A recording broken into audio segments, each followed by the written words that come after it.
High guys, welcome back to our channel Riya Mondal. তো দেখো, সকালবেলায় রেডি হয়েছি, তখন বাচ্চা প্রায় 5:30 চান হয়ে গেছে। তো চান করে শাড়ি পরে রেডি হয়ে গেছে আমি পুরো, ব্যাগ ফ্যাগ রেডি করে বিছানা গুছিয়ে দেখো পুরো কমপ্লিট। কেমন লাগছে জানিও। তারপর বেরিয়ে পড়লাম, তো চলে এসেছি স্টেশনে। আর বর্মশাই ট্রেন দেখতে একটু ব্যস্ত ছিল, তো দেখতে থাকো। ট্রেনও চলে এসছে, তখন বাজছিল প্রায় 7টা। তো 7টায় ট্রেন চেপে পড়েছি। তো চেপে চলে এলাম আমরা, এটা বর্ধমান স্টেশন। তো বর্ধমানে এসে আমাদের ট্রেন এখনও আসেনি, তো দাঁড়িয়ে ওয়েট করছি ট্রেনের জন্য। তো দেখো ট্রেন ঢুকছে, আমরা কোথায় যাচ্ছি সেটা জানার জন্য একটু পুরো ব্লগটা দেখতে হবে। তো ট্রেনের টিকিট তো কাটা ছিল আগে থেকে, তো ট্রেনে বসে পড়লাম। তো বাইরের ইয়েটা দেখছিলাম, একটু ট্রেনটাও দেখিয়ে দিলাম। দেখো বাইরে কি সুন্দর আকাশটা লাগছে, খুব সুন্দর। আর আমরা যেদিকে যাচ্ছিলাম প্রচুর গাছও রয়েছে, তাই খুব ভালো লাগছিল।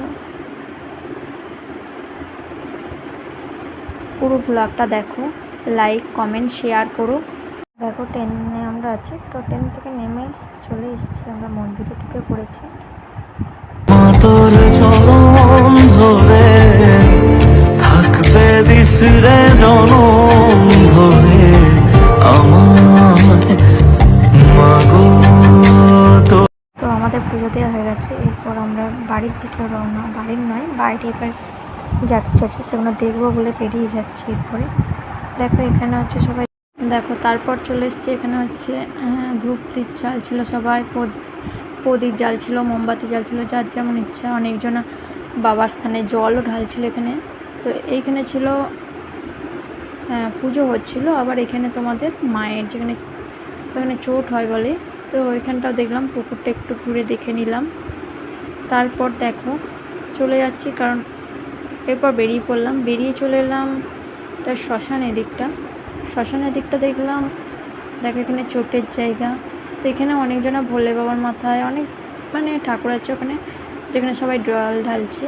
তো এদিকে চলে এলাম, এখানে খাওয়ানো হচ্ছিল, তো আমরা খাইনি। তো আমরা তারপর বেরিয়ে চলে এসেছি, বাইরে খেয়ে নিয়ে আমরা চলে এলাম টোটো ধরতে। তো টোটো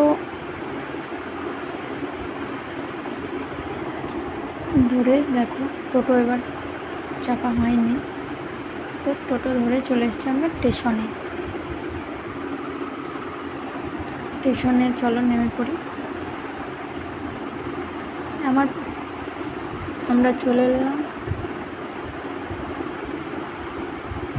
হাঁটতে হাঁটতে যাচ্ছি, তো এটা তাই জন্য ব্লগটা একটু লেগেছে। তো দেখো, আর স্টেশনে এসেও আমরা কিছুক্ষণ বসে থাকতে হয়েছে, কারণ প্রথম ট্রেনটা আমাদের মিস করতে হয়েছে। তো ভালো করে আমি স্টেশনটাকে ঠিক তুলতে পারিনি।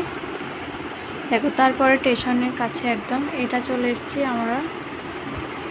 এরপর দেখো বাইরে প্রকৃতিটা আসবার সময় খুব সুন্দর ছিল, রোদও ছিল।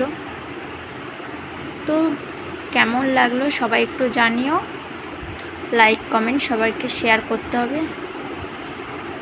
আর বাইরের সত্যি সবুজ প্রকৃতিটা খুব ভালো লাগছিল, যেটা আমাদের এখানে খুব কমই দেখা যায়। তো বর্ধমানে, তো আমরা যে সাইডটা গেছিলাম তারাপীঠ, ওই ধারটা সত্যি খুব ভালো, জায়গাটা খুব সবুজে ভর্তি, বাড়িঘরটা খুবই কম। তো আজকে লাইভটা এই পর্যন্তই, ভালো লাগলে লাইক কমেন্ট করো, বাই।